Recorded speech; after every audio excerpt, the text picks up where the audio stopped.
तर नमस्कार मित्रांनो. आज दिनेश महाराज यांचं आपण एक मोलाचं असं मार्गदर्शन आपण ऐकूया आज. तर दिनेश महाराज जय जे हरी, मनोजदादा जरांगे, त्याच्यानंतर मंगेश दादा साबळे, आपले हे शेतकऱ्यासाठी उपोषण करू राहिले कर्जमाफीसाठी, त्याच्यानंतर नुकसान भरपाई. तर हे याला ह्या संदर्भात तुमचं आपल्या शेतकऱ्यांचं म्हणणं नेमकं काय? बघा, म्हणून दादा जारंगी पहिल्यापासूनच सगळ्या शेतकऱ्यासाठी लढले आतापर्यंत बरं का.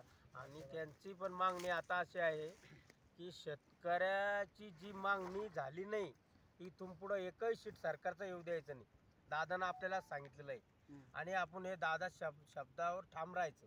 आणि मंगेश दादा साबळे यांनी 10 दिवसांनी उपोषण चालू आहे यांचं बी ठाम असा निर्णय की शेतकऱ्याच्या मागण्या पूर्ण करा. आपण सगळ्यांनी त्यांना सहकार्य करायला पाहिजे जाऊन. हे बघा ना, आम्ही मक्का मोड राहिलो घामाची, ऊन चालू, वरून ऊन आहे, हे लहान पोरगा आमच्या सोबत आहे, शहाणा माणूस आहे.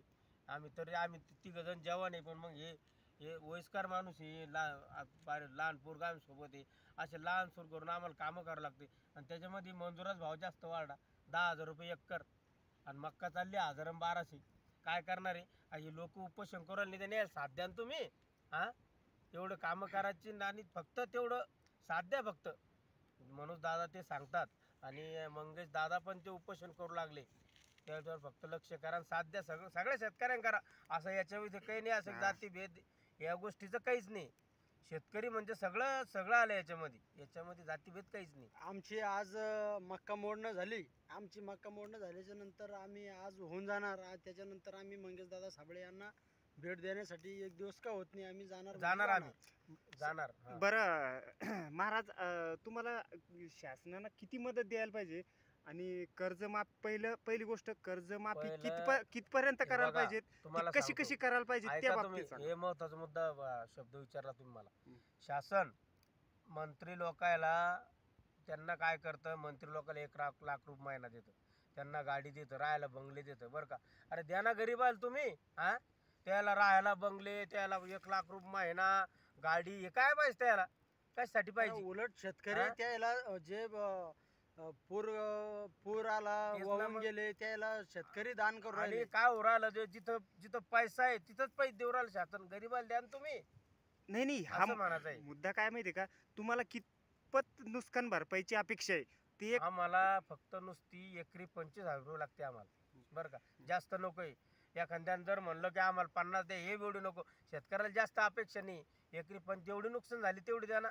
संभाजीनगर जिल्ह्यामध्ये लोकांच्या माती राहील नाही हो शेतामध्ये. वावर तर गेलेच, पिकं तर गेलेच, पण माती राहील नाही. माती राहिली नाही म्हणजे त्यांचं आज शेत म्हणजे 10-10 लाखाचं 10-10 गुंठे वावर आहे त्यांचं. पण मग ऐका ना, तुम्ही म्हणता नुकसान भरपाई द्या, कर्जमाफी करा, तर एक तर तुम्ही वाटतं शासन कोणाला हा विषय तो, हा मेन मुद्दा काय माहिती का. अरे बापा हो, तुम्हाला एक मुद्दा, तुम्ही बरोबर प्रश्न विचारला मला. हे बघा, तुम्ही वीज आतापर्यंत शेतकऱ्याला 5-5 मिनिटाला लाईन जाते भरायची बरं का. अहो, तुम्ही कंपन्याची वीज बिल कमी करा ना. हां, तसंच जे तुम्ही मोठ्या लोकांना देता, जेवढा मोठ्या लोकांना निधी देता, त्याच्या 50% कपात करून गरीब दुबळ्या शेतकऱ्याला द्या ना. ह्या व्हिडिओतून हेच सांगायचं आम्हाला की तुम्ही जेवढे मंत्री लोकायला किंवा आमदार लोकायला, खासदार लोकांना जेवढा निधी देता, कंपन्याला जेवढं पुरवता शासन, तेवढंच तुम्ही त्यांचं फक्त 10% कपात करून गरीबाला द्या. एवढंच आमचं म्हणणं आहे. आणि व्हिडिओ इथपर्यंतच. आम्ही या व्हिडिओला लाईक करा, शेअर करा, एवढीच आमची विनंती आहे. जय.